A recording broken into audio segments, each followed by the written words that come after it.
Hey, all right. So after that, whatever really bizarre tangent. Let's go watch some Star Trek Deep Space Nine. Yeah. We are back for third season, 21st episode, titled "The Die Is Cast," and we had a very highly rated episode last week, guys. We did. Very highly rated. Can they make up? Oh, you guys are in for Can they stick the landing? Can they Yeah. stick the landing? That's a question because we've had yes. problems with some. You think so? I think the dialogue is going to be outstanding. The back and forth in this episode, you're going to get some great back and forth. I think there's going to be some things that they're going to see, and again, Adam and I have seen this multiple times. I know what happens. I know what happens. Yeah, whenever I go, what do you think is happening? This is not me or Adam answering. So, yeah. What do you say? All I gotta say is, what do we give it? A 9 last week? You gave it a 9. I gave it. You gave it a 9. We were 8. The three of us were 8s. Yeah, it was a very highly rated episode. Probably one of the most highly rated since Duet. I'd say that was a very highly rated episode. I'm excited. It was a great episode last week. Yeah, that really was, and it was nice to break it up because we had some bad ones. That was what we would call a banger. Yes, if we were given to use the term banger. Yes. And not they would they would review this episode and they're like, oh man, this is a terrible episode. I want to see what they say about Duet. Oh god, this is awful. Like, you guys just need to be check to see what there was too much talking in this episode. Literally. I don't just hold on. Just for clarification, because we're talking about something that happened off screen. We watched a video from another YouTube channel called Target Audience, which is doing a first time watch of Voyager, DS9, X-Files, whole bunch of stuff. And I found it and we just started comparing notes, and literally we spent about a half hour trashing it. But we're kind of curious how their takes are compared to our takes for various reasons. They probably agree with the articles that you read about Bashir and Garak. Oh Christ! Oh God! Don't do that. They probably. I don't even think I included that in the actual cut. I don't want to go into that. Maybe that's a Latin lounge. But anyway, should be. We're going to watch this episode. This episode again called "The Die Is Cast." Oh crap! Where is it? Get ready, boys. Oh my God! They're going into the wormhole at full impulse.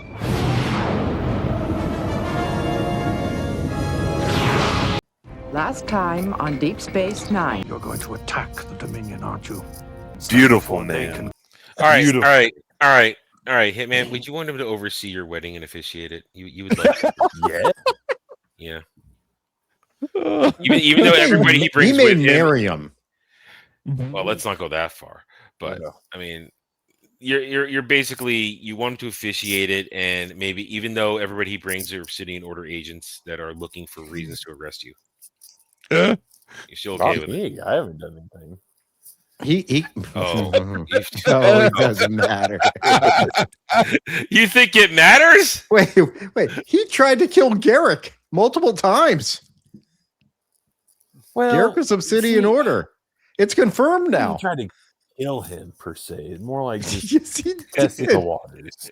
He despises Garak. But he's willing to forget. Remember, he won't forget, but he will forget. Yeah. You have to understand, it's kind of like Gladiator. Like, he was kind of like the Emperor's son. I'm back. And now the conclusion. Now, let's just take a moment here and remember Garak's first super episode. We learned about how he was doping his brain and all that kind of stuff. The Wire. Thank you. Yeah. We have to remember that despite Garak's sunny disposition, he hates his life. Mm-hmm. He hates what he does. He hates it. And this is everything he wanted, to be back in, to get back to what he was made for. Yeah. Playing the spy game. And so even though this is Garak, who's buddies with Julian and this and that, who helps out on occasion, no, this he's not betraying anybody. He is right there. This is what he wants to do. He has no problem doing this. He's faithful to himself. This should not be a surprise to anybody that Garak made this semi-heel turn right here. Mhm. Not at all. Not at all. Also, just to point out, Mm. Chief is happily enjoying a bowl of soup. He is. Because there's no cake. Keiko must not be. Keiko must not be around. Still on Bajor. That's all I was waiting for. That's all She's I was still on waiting for. Bajor ruining somebody else's day.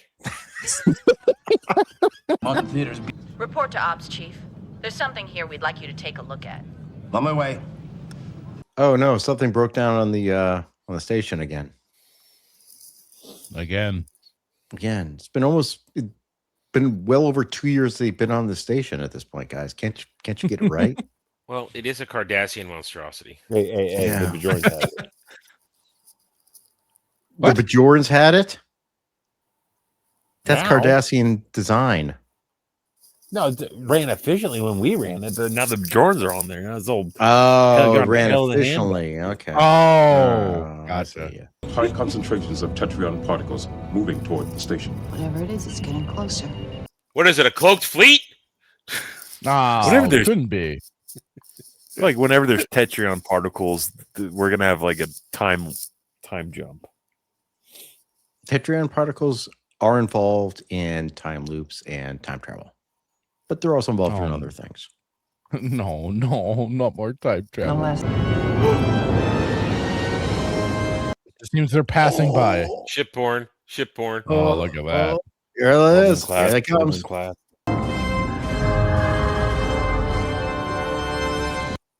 See that? It just a Cardassian ship just decloaked. And right there, that's the if they're here to fight, we're fucked. Yeah.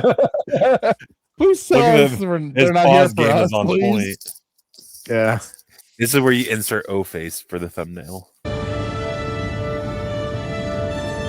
Get me Are those going Galar down, class? yo. Were those Galar class or no? They said Keldon class, or maybe some Keldon. Galar class error as well. Keldon's bigger than Galar, correct? Yes, No, Keldon is okay. a step up from the Galar class. I'd say like it's closer to if you do like an Excelsior ambassador compared to a Galaxy, that might be it. So the Keldon is definitely a beefed up Galar class. I'm gonna take the puppies out to go pee, and then I'll be back. I'm gonna go get a drink. I'll be back. Okay. You guys All theorize on things while we're gone. He's like, I'm outie. Come on, guys. Everybody's outie. It's just the two of us. What do you think, Hitman? Well, I think they're going. I think they're going to war. But I find it interesting that they have that they're cloaked. So just they're cloaked, and then also it's like not just the Romulans, but they're also cloaking the Cardassians. So they are in quite a joint alliance there to spread that around. It's kind of like Trump, FAFO. No boy.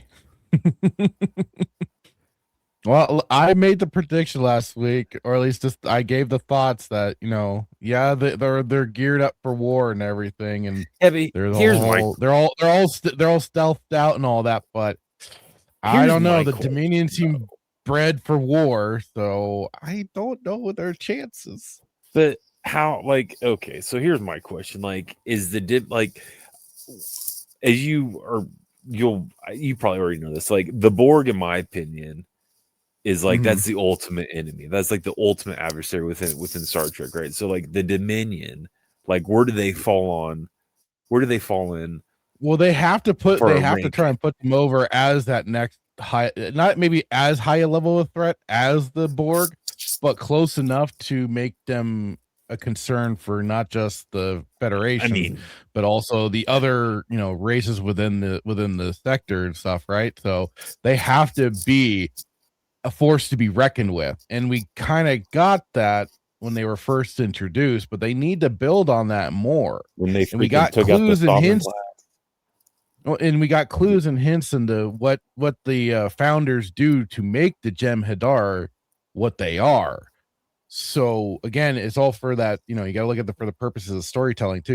If you're gonna have your threat, you need to build them up and make them a credible threat too. So how else also to make them a big credible threat than to take out people like the Romulans and the Cardassians, which is kind of why I have that suspicion, my thought is that they were possibly walking into a slaughter themselves, because then it'll not only elevate the Jem'Hadar, but also the founders, in that, especially if they're kind of expecting it, is called they are more prepared than what is expected of them.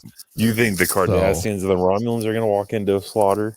I don't know if it's going to walk into a slaughter necessarily. I'm just saying, like, I'm just saying, like, you know, like I said, they have to build up the threat of the Jem'Hadar and the Dominion. So, like, I'm not going to say, like, maybe it's not going to be a complete, like, squash, but it's going to be, to Brad's point, though, like, this possible isn't ass kicking, right? But this isn't just your normal Romulan and Cardassians. I mean, this is the But like I said, I think I said it last week. These are spy masters and stuff like that. Yeah, they work great in the shadows. These are Tal'Shiar. These are not military, right? Yeah. So they're not necessarily bred and made for combat of this nature.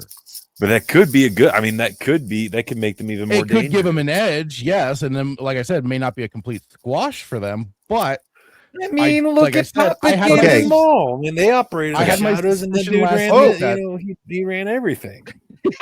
Okay, so Brad, they're trying to decide whether or not. Okay, they're trying to decide whether or not I was not involved in this. I was getting a donut. Okay. They're trying to decide whether or not this is going to be a bad look for the Cardis in the Romulans. Okay. All right. Well, that's a fair assessment. Crackster kind of thinks this could go wrong for them. Okay, and Hitman clearly thinks the Dominion is done at this point. This is Hitman doesn't know if they are as big a villain as the Borg. Right. Because I've said this before. Stop comparing everything to the Borg. You can't. You have to almost. They're the criminal. No, you can't. No, they're not. They're a variation of a high level threat, yes, but they are not the threat to the galaxy. No, that's cake. 8752, 8742. What was it, Adam? I don't remember in Voyager. 472. I don't know. 8742. It was the fluidic space aliens that were a threat to the Borg. They could not assimilate them. Yeah, they couldn't assimilate them, and the Hitman's not even near that point in Voyager. Yeah, the Borg are a major threat. Even Q's like, don't fuck with the Borg. But the Borg can be beaten, as we have seen many times. Yeah. So the question their uniform is, nature is also their weakness. Yeah. So basically, the question you guys are grappling with is: this is a war. Now we have a war starting with the Dominion. Mm-hmm. And we've heard the phrase Dominion War before. So it's what we're locking how does it go? That bitch. Garak. This is what Garak was referring to. Thank you for spoiling things, Garak. Yeah, but what's the show without conflict? We knew we were going to be walking into something eventually. It's either going to be with some, beat them with just throw fire a bunch of boulders at them, and then the war's done. All right. Well, let's actually watch the episode instead. I don't think the Jem'Hadar have a weakness to boulders. That's yeah. Oh no, that's Odo specific. The weakness to boulders, I think, is very Odo specific because he doesn't know how to control it. Yeah. I never met anyone else who relished a good interrogation as much as you did. After 4 hours of watching you stare at him, he confessed. But see, that's the difference. Real Garak, he plays it smart. Mirror Garak, he's just gonna whip you. Yeah. Oh, that's true. That's true. Mirror Garak has a fetish. He wants to whip you and see you cry out in pain. Right. There's a lot of that going around in that mirror universe. They've all got some sort of there's a lot of weird. It's like Roddenberry's fetish got overblown. Yeah. Oh no. I want you to explain to Odo that it would be in everyone's best interest if he were to provide us with all the information he has on his people. 4 lights. Or lights, that would be beneath Garak. Yeah. That kind of torture would be beneath him. Yeah, he would. That's amateurish. 4 lights is amateurish for Garak. Mm-hmm. There are force fields stop around for a the second here. bulkheads and a guard outside. The angle with which this is being shot, kind of up, the shadows, this is some excellent direction and camera work right now because it adds a sinister layer to Garak. Tension. Yeah. This is some great work here right now. It's setting the scene. These are guys who've worked together, but now you're in a moment where this is instantly different. The power balance has changed. Yeah, exactly. Good way to put it. Odo is a prisoner, and he already mentioned force field, so they are not allowing him out. The only common enemy you and I share is Enabran Tain. Is that you don't know it. Ooh. Damn. That's a little bit disrespectful. No, what? No, don't forget, you guys have all said Odo observes things. Mm-hmm. That's all he was Odo doing. sees things. That's. Do you think he sees right through Garak's? Like, is this a facade? Are you saying? Well, look at what happened last episode. Field. He's saying that Enabran Tain is not Garak's ally. Imagine that, a duplicitous spy master. Who'd have thought? That's just so strange. Never trust a spoonhead. The Jem'Hadar are genetically addicted to a drug that only the Founders can provide. We expect the Jem'Hadar to die once their drug run out. So they're going to poison them, or basically make them go through withdrawal. Yeah. We don't remove the drug, that you remove their power. You remove the drug, you remove them. No, if you remove the drug, they die. They died within. They are dependent on the drug to live. Listen, there are going to be episodes in the future that teach us more about this particular drug.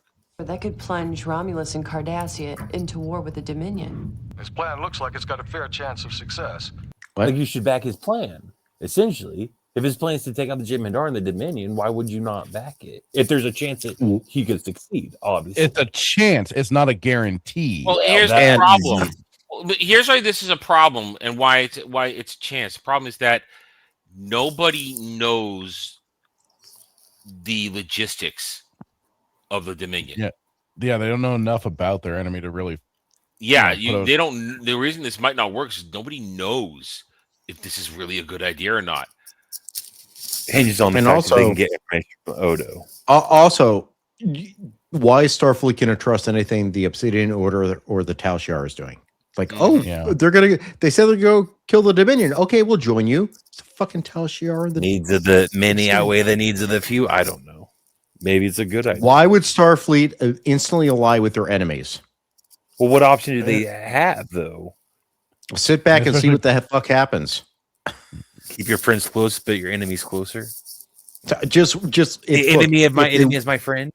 If they win, great. If they win, great. They've wiped out the Dominion, and we didn't lose anybody because probably they're going to lose people. If they lose, then hell, we didn't do shit. Yeah, they're going to lose not just people, but resources, ships, and stuff like that. Why put themselves on the line like that when they don't have to? You're postulating the idea that the Federation is like, oh my God, the Cardassians and the Romulans, I know we've been enemies with them for centuries, but they are so smart. Now we're going to go do this because Enabran Tain is there? Admiral Todman's orders were quite clear. I am not going to just abandon one of my officers. If you do decide to go, be aboard the Defiant at 15:30 hours. And that's because they're going against what he's saying. They're going against the Admiral's orders. Okay. Yeah, even though Ben just said a good loophole. Hey, if we see a Jem'Hadar fleet coming, we're kind of defending everybody, letting them know they're coming. Hey. Yeah. I mean, the bottom line is the Federation fleet, what do they say? 9 ships. How many hours? 9 ships. Tomorrow, hours away. It'll be the next day. Yeah. So 12 hours away. The Defiant cannot stop a Jem'Hadar fleet at all. Yeah. And DS9, as we've seen, doesn't have much in the way of weaponry. Yeah, they're not done upgrading this station yet. Yeah. I mean, the last time they had a battle, the station had a battle, was the first episode, and they barely had anything there. Yeah, they'll get there eventually. Sooner or later, the station will get fully upgraded. You would hope, but Chief's been real busy. He's been playing darts. He's been playing racquetball. I don't know if he has the time. Listen, he's got that extra time with Keiko not being there, right? Security detachment is aboard, and phaser rifles have been issued to every fire team. Release docking clamps. Okay, I gotta make a comment here, though. The entire senior staff is now on board the Defiant, which is not smart. Who's in charge of DS9? Oh no! Who's been left in charge? Who's keeping an eye on Quark? If Eddington didn't go, you can say, okay, Eddington's still back there. We haven't seen him in a few episodes. And now he's on the ship. He's on the Defiant. Yeah, he's right there. Noggin Quark. Nog was applying to the academy. That's all he was doing. I guess some unknown lieutenant has the con. No, that's Adam brings up a really good. Adam brings up a really good point. You can't have all your senior exactly. Staff but that's part of the contrivance of Star Trek episodes. We know that. Yeah. I'm just bringing it up. It's a glaring. No, it's problem. Well, honestly, and again, going back to Adam talking about, from the standpoint of writing and time travel being one of the particular things, trying to make things realistic. This is not realistic. Honestly, the person who should be left in charge of Deep Space Nine is Kira. Yeah, she should stay behind because she is second in command. Second in command and also Bajoran military. Yeah, so it's okay to leave Kira behind to run shit. Yeah. Kira should not be there at tactical, but because of her relation with Odo, she's choosing to be. Yeah. You're right. And because of her allegiance to Sisko. Yeah. The Obsidian Order has developed a device which should prove quite effective in neutralizing him. Oh dear. So we're getting a little rift between the Romulans and the Cardis here now. Now the Romulans are like, man, we can't trust these spoonheads. What the hell? Also, they can affect Odo's shapeshifting abilities. Yeah, that's pretty fucked. You don't have to do this. Yes, I do. You won't trust me until I do. Interesting. So is Garak doing it because he wants Enabran Tain's trust, or does he not want to leave Odo to the Tal'Shiar? I think it's probably a mixed bag of both. Probably doesn't trust the Tal'Shiar. I mean, who would you look at their haircut? Fluctuation in the cloaking device. We're decloaking. If the Jem'Hadar show up while we're decloaked, We'll have to fight our way out of here. Bring in Worf. Bring in Worf. Well, look, we acknowledge that Worf is going to appear in the premiere episode of season 4. Just we've already acknowledged he appears. Okay, he appears.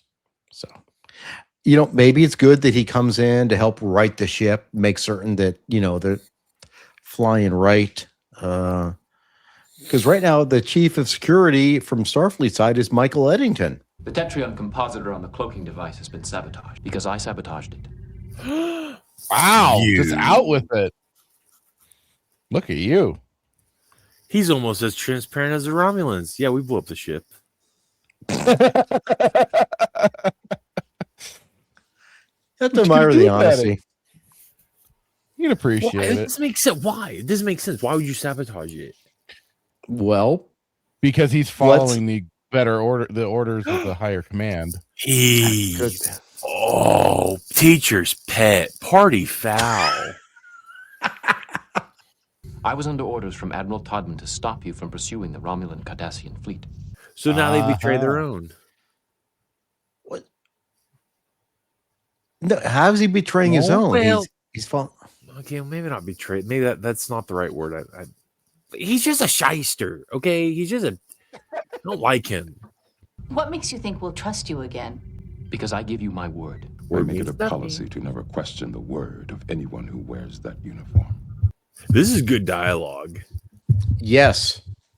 This is really good. It was going to be good. I was about to say, Adam, is this good dialogue? Yes. Good dialogue, well acted. You can feel it. Relationships are strained. Yeah. I make it a point to always try this uniform, but now we have a problem. Who wrote this episode? Was it Avery Brooks? No, Ronald D. Moore. I believe Avery Brooks directed this episode, though. Or was that last week? No, David Livingston is doing this one. Avery Brooks directed the last one. Correct. Oh, last one. Yeah. Yeah. Also, Ron D. Moore is a major TNG DS9 Voyager writer, also responsible for the reboot of Battlestar Galactica. But yeah, so now Eddington is like, I understand you feel betrayed. I have to do my duty, and I promise you to serve you now and protect this ship. And Ben's like, I make it a pact agreement not to question the word of anyone who wears this uniform. That's an important statement from Ben Sisko. You're going to torture me, aren't you? How are you dreading this? Well, you think about it, though. You're Odo. He has no pain receptors aside from the folder lens on him. Yeah. So, I mean, what are you going to do to torture Odo? Well, just to be clear, that's our own canon. That's probably not a real thing. Yeah, but you think about it, though. But in all seriousness, how do you torture somebody who has no pain receptors? Or as Odo is this psychologically sturdy? Because this device designed to prevent any changeling from altering his biomolecular structure. Again, we have the camera angles. The camera angles to give you that, to give the emphasis of the tension in the room. Yeah. And Odo's realizing, oh, shit, this is real. It's actually working. What will happen if you can't revert to a liquid? Oh, wow. I guess we know what happens now, don't we? Oh, Jesus. They didn't wait long, did they? This is looking like that's a little body horror there. Yeah, I was going to say this is really disturbing if you really look at it. And also note that the uniform is coming apart as well, because the uniform is also what he emulates. Right. You got pieces of skin falling off his head. His hair's all messed up. Fake hair. Fake hair is falling apart. And don't his eyes look darker than normal? This may be the angle. It look it helps with it look more sunken, probably also with some makeup around the eyes to make him look that way. He just looks like a walking corpse now. And the other thing is, I look at the uniform and it doesn't look like fabric anymore. It looks like rubbery, doesn't it? Yeah, and now let's remember the most we'd ever seen him not be able to generate was when he was with Laxana in the elevator. He was just all sweaty and slicky and sticky, and that wasn't too far gone. This is legitimately it's probably been several hours now since Garak turned it on, because we already had it well established the episode. Garak will sit there and stare at you for hours. And Yep. Wow, it's almost as if it's almost as Ron D. Moore laid out the breadcrumbs for how this is going to work as an interrogation of Garak. This is sadistic. Yeah. This is Garak. Yeah. This is the real Garak. The real Garak. What he's capable of. No more half-truths. Who's Elam? Who's not? Elam betrayed me. None of that shit. This is Garak not lying. This is Garak doing what he was trained to do, what he was born to do.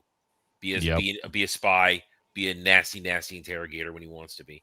Isn't this what you've been dreaming of? Back at work, serving Cardassian. It's not personal. Garak did react there, though.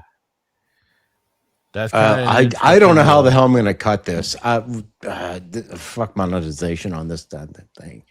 this is great. This is an awesome scene. I'm sorry.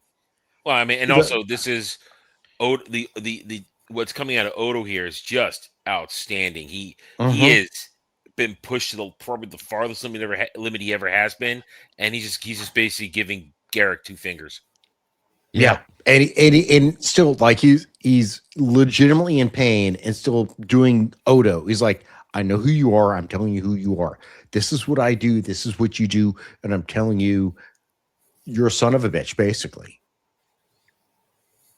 I mean, he's in agony. He's like, you are enjoying this. And he's like, I'm not. I'm actually over emoting for Garak. But that's my sense. My sense is Garak in some way does not want to do this. That's my take. But he has to get back in with the gang. Well, Enabran Tain kind of questioned him on that too. Like, and it's been brought up already a couple of times that he's spent too much time amongst the people on DS9. He spent too much time with all of them, so he has formed a potential bond with someone. He might just be feeling, because, like I said, I noticed how he reacted just as soon as before they cut to Odo sliding down further here. He kind of reacted to before with Odo going into great pain like this. Yeah. Whether there's anything there, possibly, but watch Garak could do be this. More of his. Go ahead. Oh, I was just gonna say, watch Garak do this, and he doesn't even get back with Enabran. It's like Enabran just likes to watch. Just using him. Yeah. Or just using him to further these means to get this done. Yeah. It's like he's like, do this and you're in. I know you didn't say that, but it's like, test your loyalty, do this, and then he does it, and he doesn't even get back in. So well, like, he did. He basically said, he did say, I'm basically testing your loyalty. Go do this. Yeah. Well, I guess yeah. Because remember, he said either you do it or I let the Romulans do it. Odo, talk to me. Why, if you have. Oh. He doesn't want to do this. That's interesting. Because here's the thing. You guys are hitting on it. This is an associate. We won't say friend, but an associate. Someone he's worked with. Someone who he respects. Garak respects Odo. Right. And that's even more important than friendship to a guy like Garak. Respect, because they're both professionals.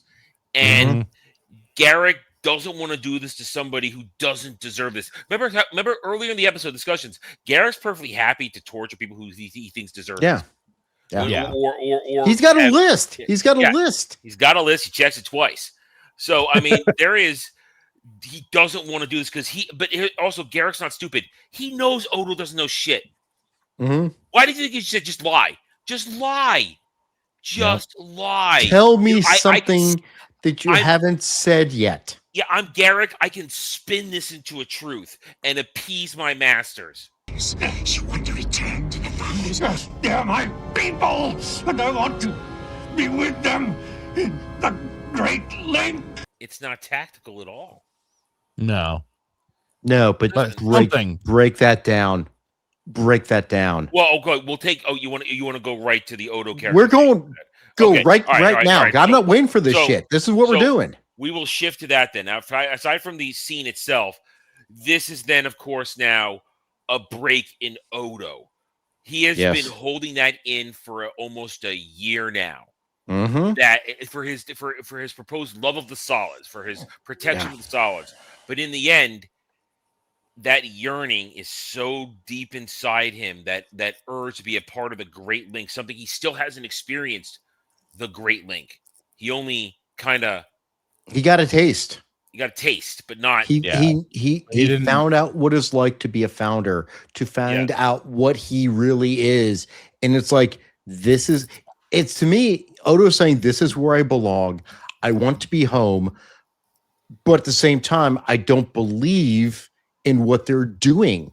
So it's like it's so warm, it's so comforting, but I can't divorce the idea of what they do. They create this slave army, which is addicted to drugs, and they conquer people.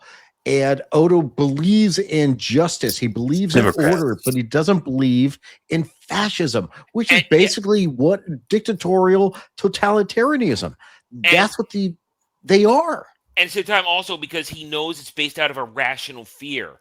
And Odo doesn't operate on irrationality. He operates on logic, for lack of a better term. He's not a Vulcan, but you understand what I'm saying. He operates on the facts on the table because he's law enforcement. And you cannot enforce law and justice if you don't have the facts. And the facts his people work with, the founders, about why they do what they do, because they believe all solids will attack them no matter They act out of fear. Yeah. They act out of fear. And unfortunately, in this instance, they are realizing their own fear. They're actualizing their reasoning, because here we come. Here comes this fleet of solids ready to bomb them into oblivion. Yeah. But that's because of their actions. It's self-fulfilling prophecy. It's cyclical. Yeah. It's the orbits. It's eating its own tail. Yeah. It's but more to the point of Go. No, you go. Just focus before getting beyond into totalities of everything with the founders and everything. Just focusing on this scene with Odo, and I wanted to stop it because I didn't want to wait to the end to come back to this. This is really important for Odo. This is important for Garak too, because Garak is literally like, dude, just give me anything. I don't give a shit. Lie to me. Tell me something so I can go back and stop this. He doesn't want to do this. Like you're saying, he respects Odo. He respects him. He doesn't want to do this. And that actually shows a little bit more of Garak as a member of the Obsidian Order. He's not as heartless as you think. And I say this with the full irony, it humanizes him. Mm-hmm. Spock would say, I find that insulting, but it humanizes him. So, of all the souls I've encountered in my travels, human. You got to human. He grumbles his mouth. So, but that was me and Adam going off. I'm sorry. I literally stopped this because this is a major scene in this episode. Major scene. Anything from you two? Jesus. I'm just kind of formulating my thoughts on the whole matter myself, and I don't have it. Yeah, if you want to say that, that's fine. It's a banger of a moment. Well, no, only to read. Only be reading. Okay, hold on. Legitimately, Adam and I have been doing this in our mind for 30 years, so you can take your time to formulate it at the end. But we wanted to talk about this right now, and that's why I stopped it. And this is what I'm going to do. If something like this happens, we're not going to wait to the end. We're going to talk about it when something major happens. This seems probably a little. Joking aside, pretty intense. Like I was joking about, 4 lights. That whole thing with Picard was pretty intense too. But this was hey man, I have a question for you. How do you rate this kind of exchange with the duet monologue in this kind of moment here with these two, the back and forth here? Duet is your bar. Duet's your high bar. Mm-hmm. Obviously, duets is still top tier. It's good. Duets on a whole nother level. But this exchange, it's very interesting. This exchange between Garak and Odo, it's like kind of like you guys are saying. It's like he doesn't. It's what's weird for me because like I see, so it's like he wants so hard. He wants so much to be back in the Obsidian Order, and then he's put in this position to interrogate, and it kind of hit me where like he doesn't want to do it, which is kind of interesting. It's like, well, like what you want to be back so bad, but you don't want to do this. So like, where does your loyalty now lie? And to where he just says, like, just give me anything.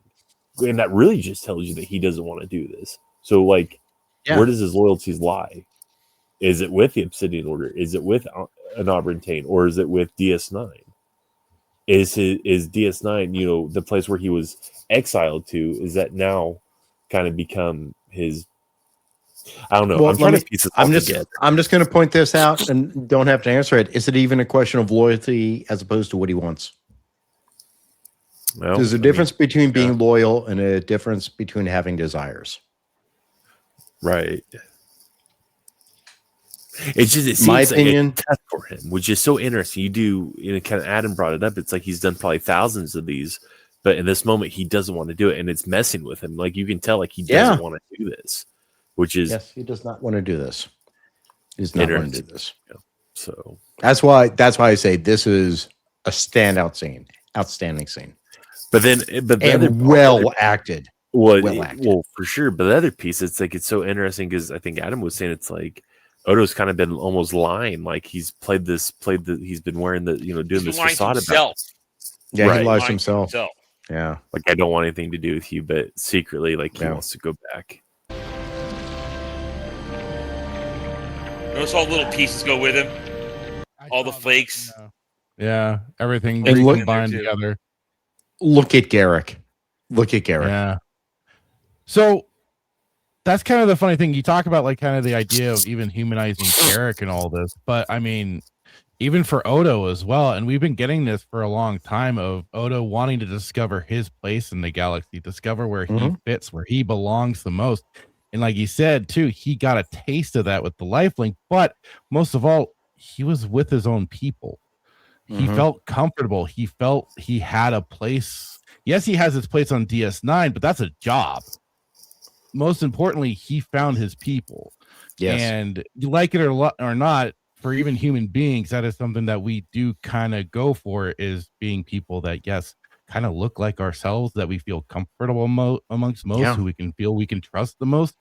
That's what is even humanizing for Odo there, that we can relate to in that level, because that was painful for him to admit, because he's been trying so hard to make friends, to be sociable and to fit in with the solids, yet he yearns for that lifelink. He yearns to be amongst his own people, just to have that familiarity instead of just the connection. The connection most of all.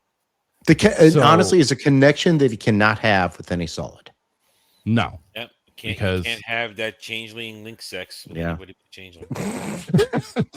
God damn it, Adam. What? I had to break the tension. The gooey. The gooey, yes. But yeah, so that's what I also found real interesting too, especially as we're watching Odo deteriorate before our own eyes. Because we've only seen him kind of look melty, sweaty, and stuff like that. But for the fact that he had shavings of himself across that room that now recombined with him, was rough.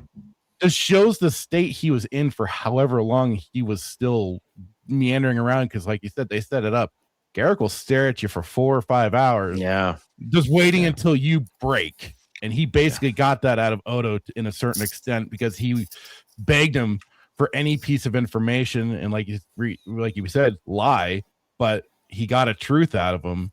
And it may not be much tactically, but it was something for Odo to give up that Garak can at least. But that's the thing. Back. It's an inconsequential truth to anybody but Odo. Yeah. That truth only matters to Odo, who had been lying to himself. There's no tactical advantage to that. There's nothing that the Armada. But now Garak come back and said, "I found something." Yes. Yeah. And again, look at Garak right here. He's like, "What the hell did I do?" This is Garak. Like, this is the dichotomy of Garak. Well, and we saw it last episode too, the fact that he didn't know who was bumping those people up, who blew up the ship. He was he for once was not creating stories and rambling on about this or that. He was standing there in dead silence, trying to wrap his own head around. Out. Because like I said at that time too, is like he couldn't see beyond what's already this machinations going on. He was lost. And he's kind of feeling a little more here too. He's not quite feeling where his respect and loyalties lies. I bet you he's definitely wishing that he brought those lights in instead. I see no further use for Mr. Odo. Terminate him. Wish to provoke the Federation by killing him. I agree with Garak. Ooh, that's an interesting perspective. Very logical Romulan. Very, very Vulcan-like. Yes. Huh. And we could use more information on their capabilities. All the low angles. You're right, Adam. This is all constant low angles in this episode. Yeah. And it's on purpose. Yeah. It's all on purpose. To like it's unnerving is what it really is. Yeah. The lights directly in your eye. All that kind of stuff. So it just made his Tain kind of look like a frog. No, he's fat. Oh, okay. That's exactly what I was going to say. It looks like a toad or something like. Look, right here, it's like look. He started as an operative in the Obsidian Order, which meant he was like out in the field, so he had to be in top shape. And then afterwards, he's like, retirement. He got a little dough. Him in retirement, it's just like a lot of Kanar and Yamak sauce. It's like. What am I going to wait? He doesn't even like put it on anything now. He just drinks Yamak sauce as soon as he gets up. It's delicious. We are within disruptor range. So much for the Dominion. Open fire. Is it over? Did we win? Wow. The entire fleet is now bombarding the planet with disruptor blasts. And they should have brought a Death Star. Planet puddle. Destroy it like the Sith did terrorists. Well, that wasn't that good. No. Well, wait, they did. They did eventually knock it out. Yeah, Well, I mean, they reduced it to rumble. But they beat the crap out of terrorists so much that it caused a later ecological rebirth on the planet. And it did. That's true. of course, then they're fucking monsters. Damn rat ghouls. Yeah, and then broke containment. They're all over the galaxy at one point. That's terrible. God damn rat ghouls.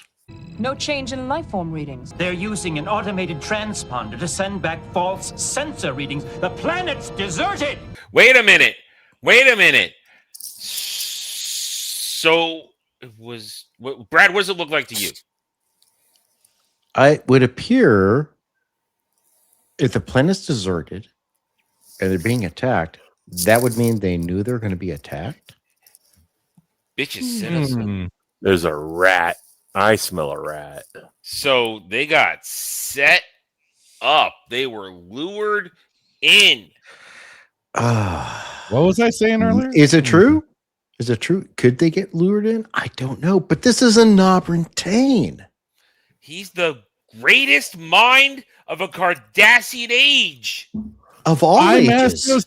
Masters. Like also, just going to point out, so handsome. So regal. Thank you. Yes. Distinguished. Yes, thank you. And fat. The best spoon of all spoons. It's not fat, he's fluffy. There's a ladle. He's big boned. Big bone, thank you. Colonel, there are ships coming out of the nebula. What type of ships? Jem'Hadar fighters. How many? 150. Call him the Borg. What was I saying? I'm feeling kind of good right now. Not if you're a fan of Cardassians. So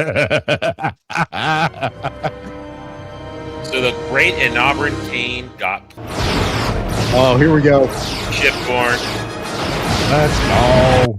Oh man, okay. So they clearly the Obsidian Order didn't read any of them Starfleet reports that them Jem'Hadar weapons gonna cut right through your shields like a hot knife through butter.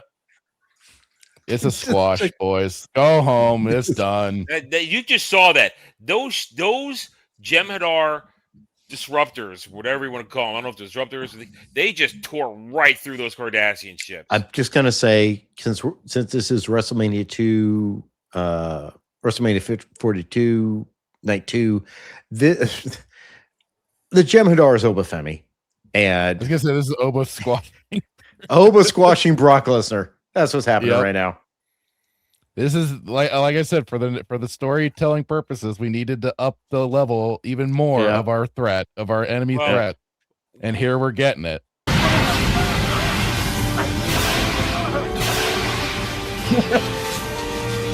Wait, like a good rat, he knows when to leave, when to flee the ship.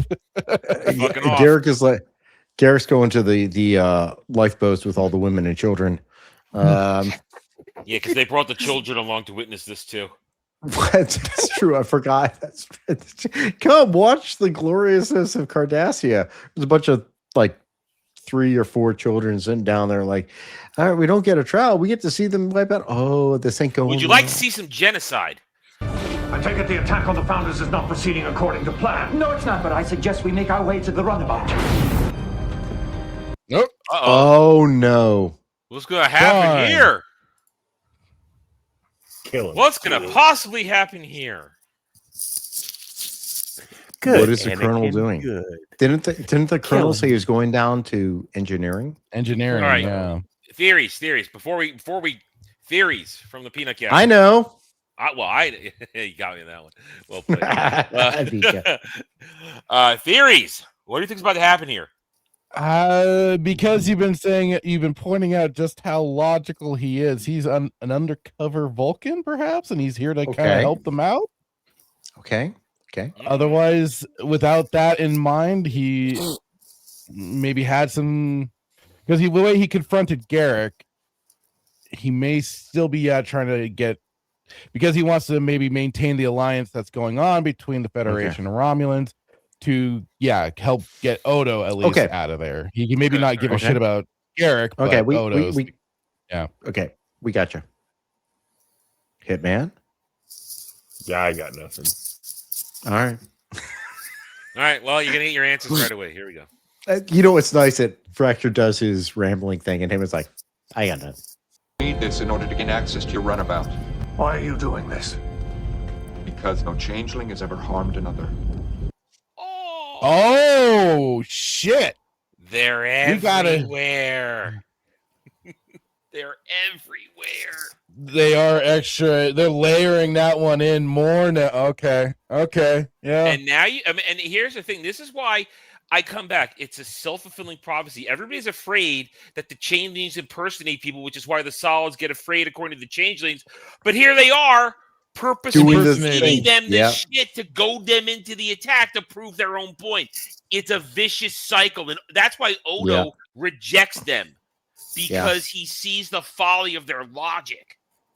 They bring it on themselves. And then they act, like Brad said, like ultra-fascist totalitarianism to bring everybody under their thumb to do what they want because they're afraid everybody's going to kill them, but they do shit like this to goad them into killing them. You didn't see that coming. No. We gave you every chance, too. I will admit, I did. Oh, first time around. Mislead. Yeah. I totally misled. Yeah. But that's strange. I promise I've never misled ever before. No, at all. Not you. No.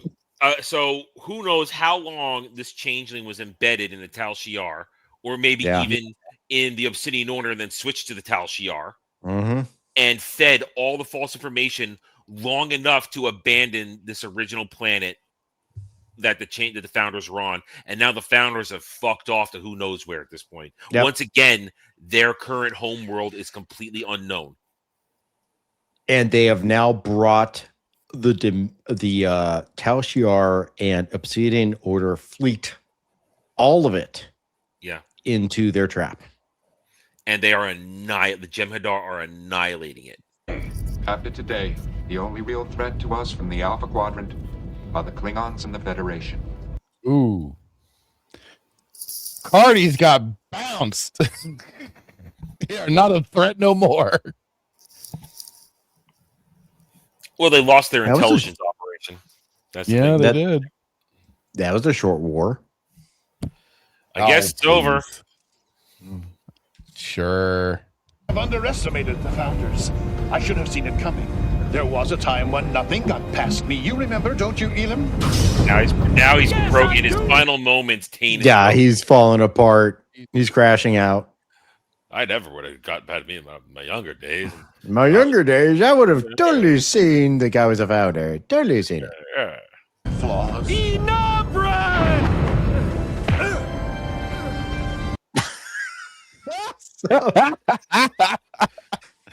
Odo's just like, fuck this shit. We're getting out of here. I'm done with this. Let's stop this drama. Let's go home. Just whatever you were doing with your father figure here, you are done. Get the hell out of here, dude. This guy ain't worth it. Shields down 15%. Here comes. What? I'm certain they're dead, Adam. No, of course not. But they're gonna die. We don't see Odo ever again. We don't see Garak ever again. Yeah. Just Enabran Tain just is gone. He took out the entire Obsidian Order and Hitman's second favorite Cardassian.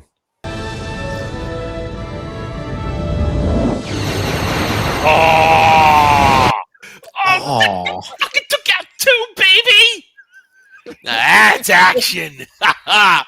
Define says hi. We've had upgrades. Little ship. Little shit. Little.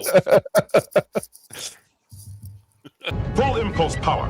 Hold your fire until we're within 500 meters. We might get pretty singed at that range. Not as singed as they're going to get. Oh. There. Oh yeah, that's the tip of the spear right there. And this is the last time we will see Ben Sisko looking like this. Oh, the transformation begins next week. Yes. Fire!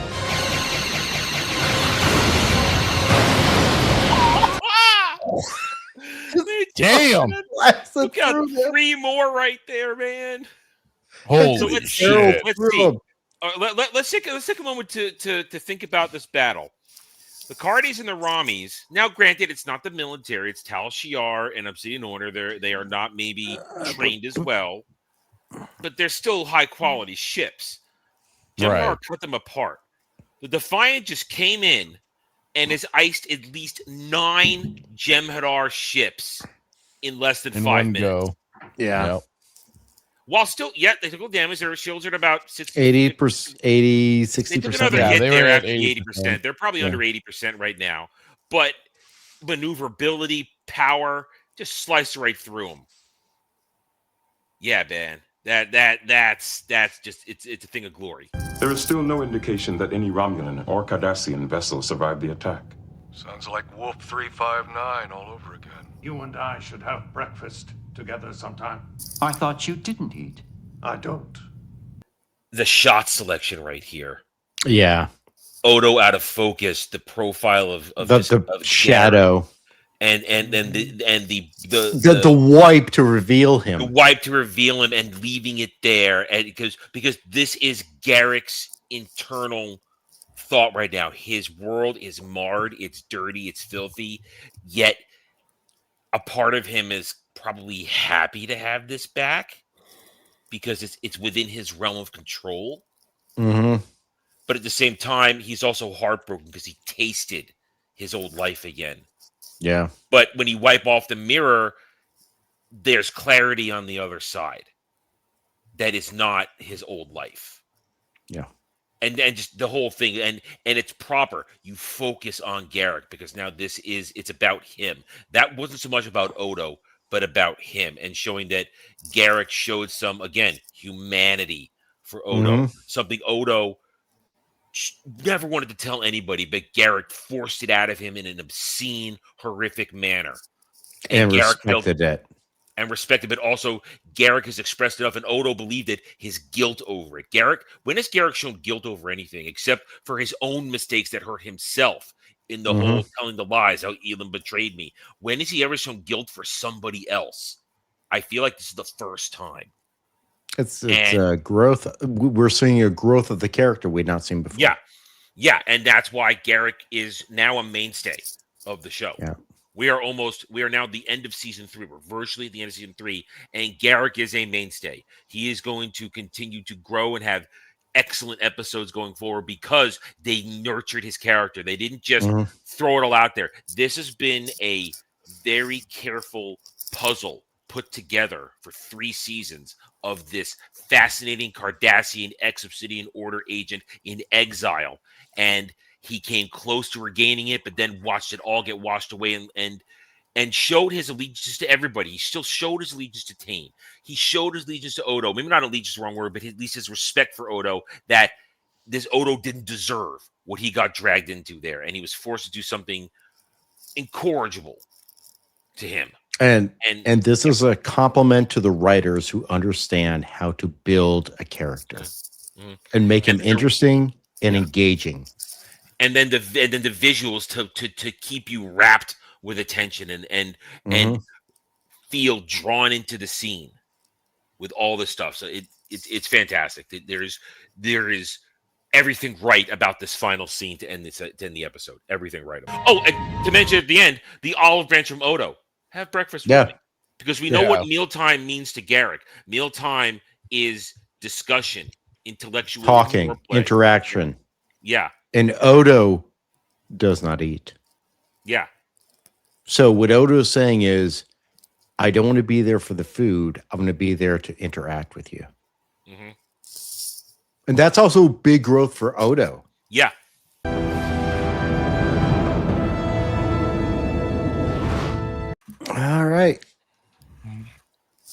Episode 21 of season 3, The Die is Cast. We have talked about it a lot. Adam and I have talked about it a lot. I honestly don't have much more to say. I don't know. I've said Adam everything has I've had to say. I know. Yeah. And again, I'm honestly just like him when it happens. We just go at it. We don't wait for the end. Let's just go at it.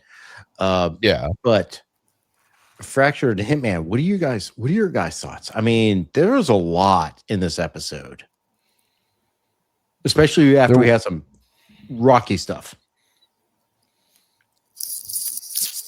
It's a banger. I was gonna say if you say it's a banger, we're done. We're done. I knew you were gonna do it too. I was about to cut you off and you beat me to it. Son of a bitch. What else can you say? It's all right. Well, let's just go with this. Let's put this towards Hitman and Enabran Tain. And obviously, look, we know your shtick and everything. Okay.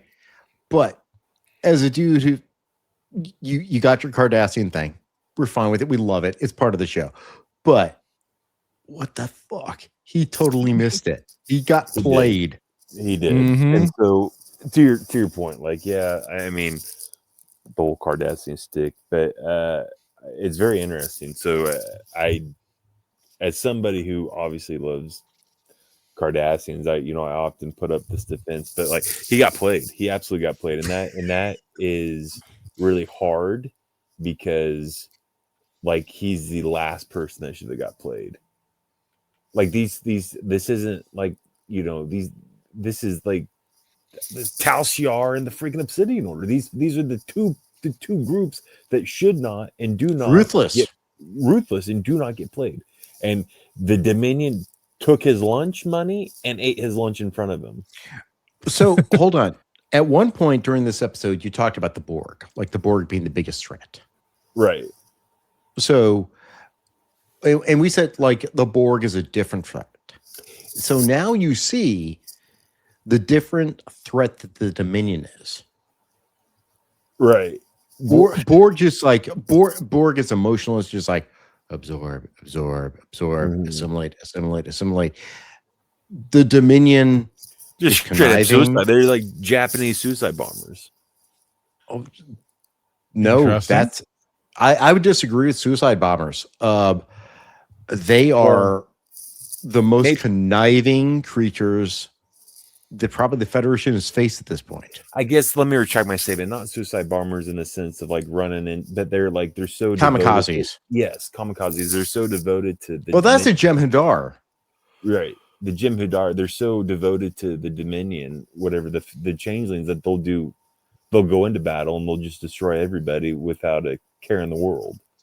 Because we saw that at the end of season 2 when they kamikazed the USS Odyssey, but now we're looking at the Dominion as a threat beyond just their foot soldiers. Yeah, the foot soldiers are what they put on the ground to enforce control, to enforce as military force. You're now seeing the Dominion operating on a level beyond military control, beyond troops, beyond battlefield tactics. This is manipulation, control. Very interesting though. The I forget his name. The Colonel. Yes, the Romulan. He's like Lovok. Thank you. He was like the Federation. The Klingons are now a bigger threat than the freaking. And it's almost. I sat there and I was like, I don't know. It's just very interesting that it's like, because in my mind, Romulans are ruthless. Cardassians are ruthless. They make the best pair, and they literally got just pwned.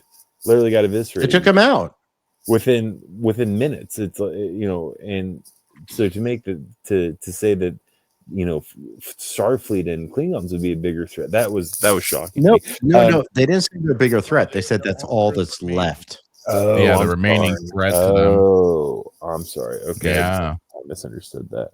So what the Dominion is saying is we recognize a bigger threat was the Cardassians and the Romulans because they do. Klingons adhere to honor, right? They adhere to honor. So they're not going to do the sneaky shit. The Federation is a system of laws and governance. They're not going to do this sneaky shit, except for, and they're not, they don't. The Federation doesn't declare war; they react. Right. Well, yeah, they have declared war. You know what I mean. You know what I mean, though. Yeah, but they don't start war intentionally. Yeah, they don't start wars. You know what I mean. They don't. They don't. Pick and we're not even talking. We're not talking Section 31. We're not talking that shit. That's not a thing yet. It's not a thing yet. Even though we know it exists, but like what they took out is the two powers that actually represented a potential attack threat. Like these guys don't give a shit. They will not adhere to law. They will not adhere to honor. So now you have the guys who are driven by honor, and you have the guys who are driven by law. I don't fear them as much as the guys who don't adhere to anything. That's why they took it. That was the whole plan in my mind. I saw them as taking an opportunity because, like he said, he pointed out, Enabran Tain was already formulating this plan, and so they kind of saw it as a cheap job opportunity to be like, okay, we can at least eliminate these people from the board, so then we just have two to just deal with. They took played the numbers game on that one. Oh no, it was totally an opportunity. It's like, oh, the opportunity presented itself. We're doing it. Why would you not? And that's how that's in that too. That I don't know what the Dominion or the founders really see as big threats, like out of the solids. No. I like who's more a threat than the other, sort of thing. Like they see them all as a threat to them, yes, but like they all see them as a threat. It's a threat, but like who's more, it doesn't matter to them. They're just a threat. So that's that's what I did the categorization, and I think that's what the founders think. So. Anything else from you guys? I mean, acting in this episode is fantastic. Effects look great. We had some great space battle stuff.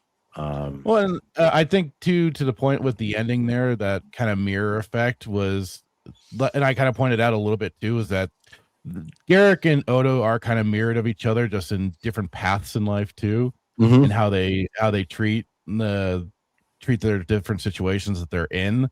Because like I said, Odo was given the chance to go back to his people, to which he expressed that great urge to want it, but he still was like, nope. Because like you said, he doesn't believe in how they do things. He does not like the way that they're going about it, so he keeps himself away. Garak, happy as can be. Let's go. So yeah, I got a list of people to torture. Let's go. Yeah, I'm ready. I'm down. So I thought that was a really interesting aspect because it was playing off the two of them. Plus, this was a little more exciting with the space battles taking place and everything, and the Defiant really showing off what it's got to kick the Dominion in the potential balls with. So it was a much more exciting ending to it than what we kind of got last week, which was a little more subtle and get it and kind of. Last week was a build up for this. It was very much the classic build. Two-parter. Yeah, and I think this week we're in a bit for a two-parter. I think this was definitely, they stuck the landing on this one. And also we've had two-parters before this. We had the search, and then we had past tense. So, I mean, I think the search really landed it with the reveal at the end who the founders were. Past tense actually kind of fumbled it on, my umpteenth watch. I didn't like it as much, but they stuck the landing on this one. I mean, damn, this is a lot in this episode. So, anything else from our noobs who've never seen this show before? Nope, not from me. Nope. Well, then let's. You know what? I think Quirk's Dabo tables may collapse this week. So let's see how much it collapses under the weight. Give her a spin. One time on the house. Fractured Filter, how many bars of gold pressed latinum do you have for the episode The Die is Cast?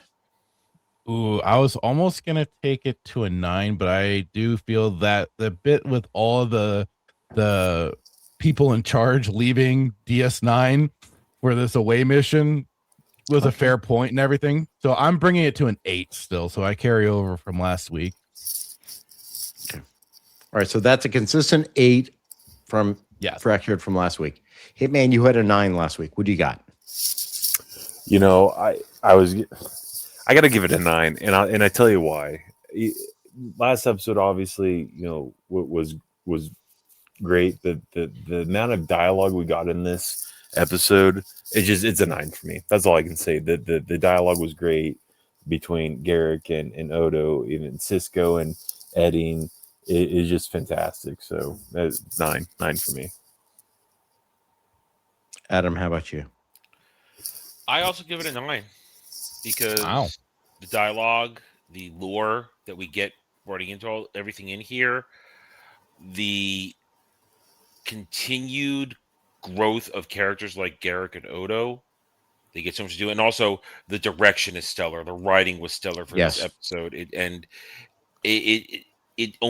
we're building the tension of the series here because now the Dominion has said we're aggressive now. Yeah. The aggression is clear. We're not afraid of you. We don't consider the remaining intact power as a threat. So the Dominion is coming. This episode tells you the Dominion is coming. So this is and I brought up my one little nitpick just because it didn't make sense to me, but to me it doesn't detract from the episode. But no, and I get your nitpick. That's fair. Yeah, but it's a nitpick, and that's what I'm calling a nitpick because it is what it is. But it's minimal, and it doesn't take away from the strength of the episode overall. So I give it a 9. So hold on, I got to go check my list. I have my own list. All right, so I was going to give this a 9.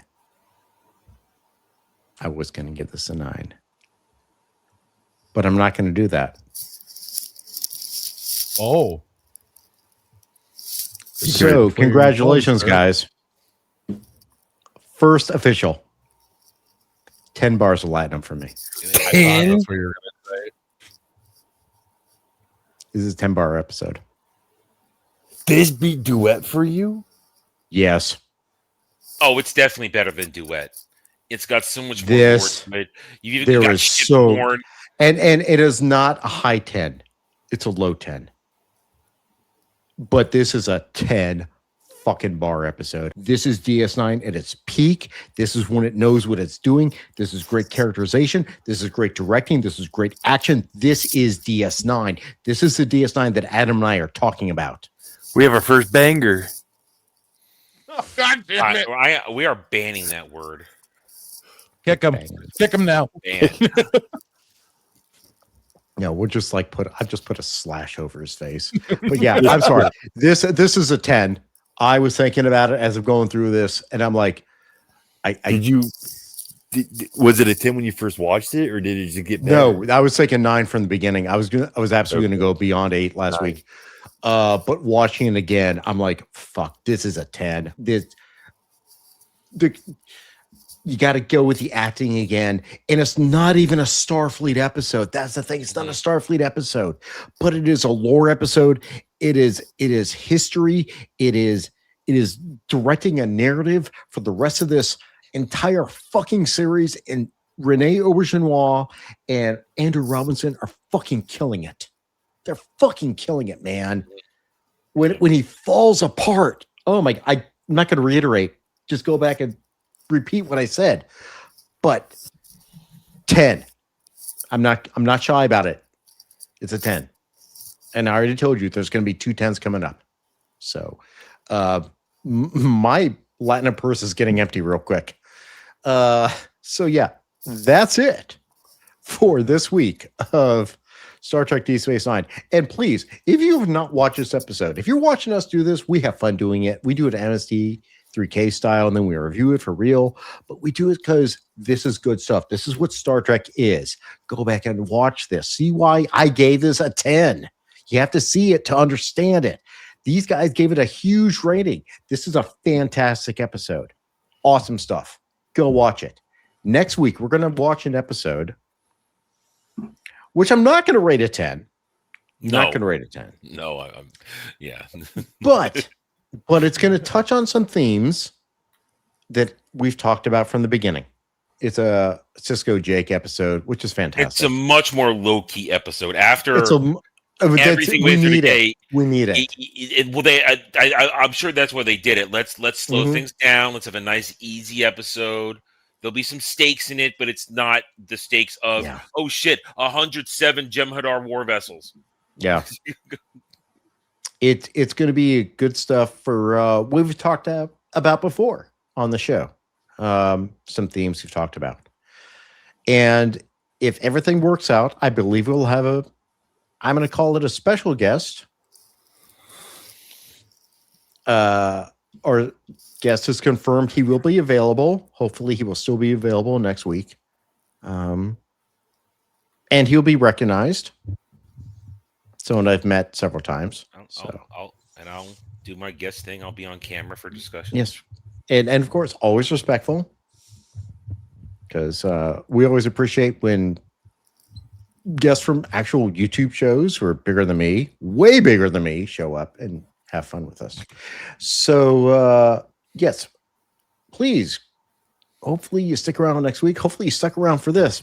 Otherwise, questions, comments, witticisms down below. Click all those good buttons and go follow all of us. We're doing stuff out there. Say hi. Watch our stuff. See you guys next time. Bye. Bye-bye.